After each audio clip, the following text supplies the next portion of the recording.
So, also to address our YouTube viewers, still a lot of people are following us through the stream. If you got any questions, please use a hashtag like CleanSea. We'll be able to find it. Also, for the people that are on social media here, I put a link on social media with the Marine Litter Watch. So please be part of the research team, and let's collect data for the team of Hans and download that app. And so if you have any questions, use the hashtag CleanSea. I'll find it, or just address me on Twitter, and I'll be sure to pick up your questions for the next block. We're going to work with maybe some questions that came in during the debriefing here. Is there a couple that was discussing and a question came up? I said, Lars, maybe can we have a question? A hand went up very fast here. A threesome. Threesomes are happening over here. Please, who do we have the pleasure with? I'm Magdalena Muir with Coastal and Marine Union. I'm the advisory board member climate. So it's a granular but also a biochemical issue.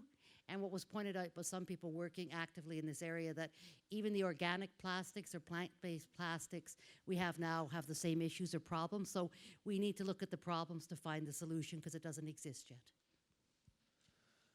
Right. And is this a question?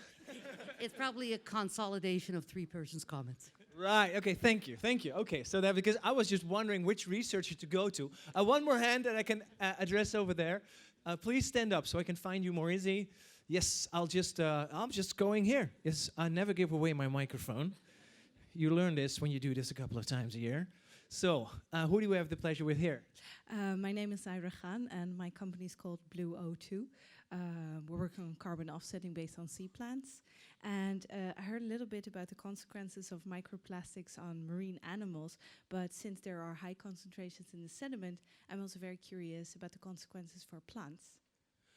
Which one of the researchers could give us a little bit more information about the risks for plants because of the microplastics in the sediment?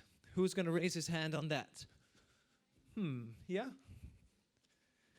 Please stand up so we can see you. Yeah, Mike. Okay, thank you. Maybe can you redefine your question a bit, because I'm not sure what you mean by plants. Seagrass. Okay, sorry. Yeah. So what we studied actually was the microalgae. So these are very small animals. So when there's a lot of particles, that's where the effect also comes from. So it's not that they ingest the particles, but they can be exposed to the chemicals. But we have actually not really gone into plants higher than the algae. So it's a very interesting question, but this is not within the scope of the work that we did here. So maybe for coming research, also like the seaweeds and the sea plants, because they're feeding on the sediment, right? So a very interesting question. It's good to take this with us for following research. Thank you very much, all four of you. Just to mention your name, so you can Google them and watch their research. You could be Googling Andrew Watts, Mira van der Meulen, Gada El Serafi, or Therese Carlson. And we're going to add some more names to that list, because we have 4 more researchers we're going to ask your concentration for. They all have 7 minutes, and well, as you see, they did a really great job, right?